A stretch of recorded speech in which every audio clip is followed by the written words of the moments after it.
ఈ ప్రకాష్ రాజ్ గారిని ఎందుకు ఇంకా చెప్పుతో కొట్టట్లేదు హిందువులు? హిందువుల చేతగాని తనమే ప్రకాష్ రాజ్ గారి బలం. వీడి పేరు ప్రకాష్ యాంటోనీ రాయ్. తెలుగు సినిమాల్లో అవకాశం కోసం మిగతా సౌత్ ఇండియాలో చేయాల్సిన సినిమాల కోసం పేరు మార్చుకున్నాడు ప్రకాష్ రాజ్గా. వీడి మొదటి భార్య శ్రీహరి మరదలు, అంటే శ్రీహరి భార్యకి చెల్లి, డిస్కో శాంతి గారి సిస్టరు. ఎందుకో ఏమో ఆమెను వదిలేశాడు. తర్వాత ఇంకో దాన్ని తగులుకున్నాడు. క్రిస్టియానిటీ మొత్తం వాడు బై బర్త్ వాడు క్రిస్టియనే. క్రిస్టియన్స్ అన్న విషయంలో నేను తప్పు పట్టట్లేదు. సంపాదించుకున్నాడు, పేరుంది, డబ్బు ఉంది, పరపతి ఉంది, అన్నీ ఉన్నాయి. వాడి టార్గెట్ అంతా హిందువులే, హిందూ దేవతలే. శ్రీరాముడు దేవుడు ఎలా అవుతాడు? వాడు ఒక దొంగ, ఒక తోటలో దొంగతనం చేశాడు. రామలక్ష్మణులు ఇద్దరు వలస వచ్చిన కార్మికులు. రామలక్ష్మణులు అంట వలస వచ్చారంట భారతదేశానికి. సీతమ్మ వారికి ఇండియాలో సంబంధమే లేదంట.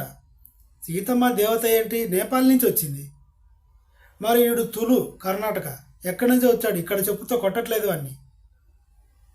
నిజంగా హిందువులకు రోషం పౌరుషం ఉంటే ప్రకాష్ రాజుని ఈడ్చి బట్టలిప్పి రోడ్డు మీద ఎండలో పడబెట్టారు వాడిని. వాడు ఎవడైతే వీక్గా ఉంటాడో వాళ్ళనే క్వశ్చన్ చేస్తాడు. పవన్ కళ్యాణ్ గారు తీసుకుంటే రోజుకు 2 కోట్లు తీసుకుని సినిమాలు చేయొచ్చు, డబ్బులు బాగా వస్తాయి. ఆయన ఏదో ప్రజాసేవ చేద్దామని వచ్చాడు, ఏదో కొన్ని పొరపాట్లు జరుగుతున్నాయి ఆ తర్వాత. కానీ ప్రకాష్ రాజుని పవన్ కళ్యాణ్ టార్గెట్ చేస్తాడు ఈ గాడిదే. అది పనికి మాలిన బుద్ధి. వీడు ఓల్డ్ సిటీకి వెళ్ళి ఈ ముస్లిమ్స్ మతం గురించి మాట్లాడు, క్రిస్టియన్స్ గురించి అస్సలు మాట్లాడు. ఎందుకంటే ఓల్డ్ సిటీకి ఇక్కడ వెళ్ళి అల్లా దేవుడు కాదు, అల్లాది ఇక్కడ ఇండియా కాదు అని మాట్లాడితే వాడు టాయిలెట్ పోసుకునేదాకా కొడతారు ప్రకాష్ రాజ్ గారిని. వాడు ఇక్కడ మాత్రం మరుగుతాడు, ఎందుకంటే ఇక్కడ హిందువులకి రోషం పౌరుషం సిగ్గుచరం లేదు కాబట్టి. హిందువులు ఎవ్వరు, హిందూ దేవతలు ఎవరు వాడికి నచ్చరు. అసలు వాడి పని ఏంటి? What is the profession? Actor. Act చేసుకో, దేవతల గురించి నీకెందుకు? నువ్వు పొలిటీషియన్వా, మత ప్రచారకుడివా?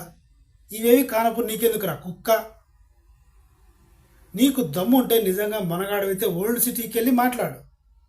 భారతదేశంలో అల్లా పుట్టలేదు, సరే శ్రీరాముడు కూడా పుట్టలేదు, సీతమ్మవారు నేపాల్ అనుకుందాం, అలాంటి అల్లా కూడా పుట్టలేదు, జీసస్ కూడా పుట్టలేదు. నువ్వు వీటి గురించి కూడా మాట్లాడు. నిజంగా నువ్వు అమ్మ అబ్బాకి పుట్టుంటే చాలు, తర్వాత నీ బతికేమవుతుందో చూడు. రోడ్డు పాలు కాకపోతే అప్పుడు అడుగును.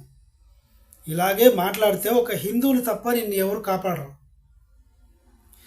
నేను చెప్పే ఉద్దేశంలో ముస్లిమ్స్, క్రిస్టియన్స్ వాళ్ళు తక్కువ చేసి మాట్లాడే ఉద్దేశం కాదు. వీడు టార్గెట్ హిందూ దేవతలు చేస్తున్నాడు, అది నేను చెప్తున్నా. అదే దమ్ము ముస్లిమ్స్ దేవతల మీద కూడా టార్గెట్ చూపించమను, చూద్దాం. అది నేను చెప్పేది.